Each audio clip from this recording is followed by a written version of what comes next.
విశ్వక్షేణ్ నుంచి వస్తున్న మరో పూర్తి స్థాయి mass political thriller gangs of Godavari. Krishna Chaitanya దర్శకత్వం వహించిన ఈ చిత్రాన్ని సితారా ఎంటర్టైన్మెంట్ సంస్థ నిర్మించింది. ఈ నెల 31న విడుదలవుతుంది. ఈ సందర్భంగా ట్రైలర్ ను విడుదల చేశారు. ట్రైలర్ లో మనుషులు 3 రకాలరా అని మొదలుపెట్టి చివరిలో ఆడ మగ రాజకీయ నాయకులు అంటూ మనుషులను విడగొట్టారు. దాంతో ఈ సినిమా జోనర్ ఏంటో ఎటువైపు సాగుతుందో ఈజీగా అర్థమైపోతుంది.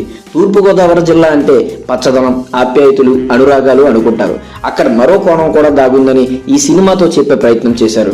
గోదావరి జిల్లాలో 1980ల నాటి రాజకీయ నేపథ్యం ఈ కథలో కనిపిస్తుంది. రత్నాగా విశ్వక్షేణ్ పాత్రలో పరకాయ ప్రవేశం చేసినట్టుగా అనిపిస్తుంది. టైగర్ టైగర్ అంటూ విశ్వక్షేణ్ చెప్పిన డైలాగ్ కూడా మాస్కి నచ్చేలా ఉంది. అంజలి, నేహాశెట్టి పాత్రలను పూర్తి స్థాయిలో రివీల్ చేయలేదు. యువన్ శంకర్ అందించిన బ్యాక్గ్రౌండ్ స్కోర్, విజువల్స్ ఈ సినిమా స్థాయిని పెంచాయి. మొత్తానికి మాస్ జాతర చేయించడానికి విశ్వక్షేణ్ టీం పూర్తి స్థాయిలో రెడీ అయ్యారన్నమాట. Stay tune to Telugu entertainment for more Telugu.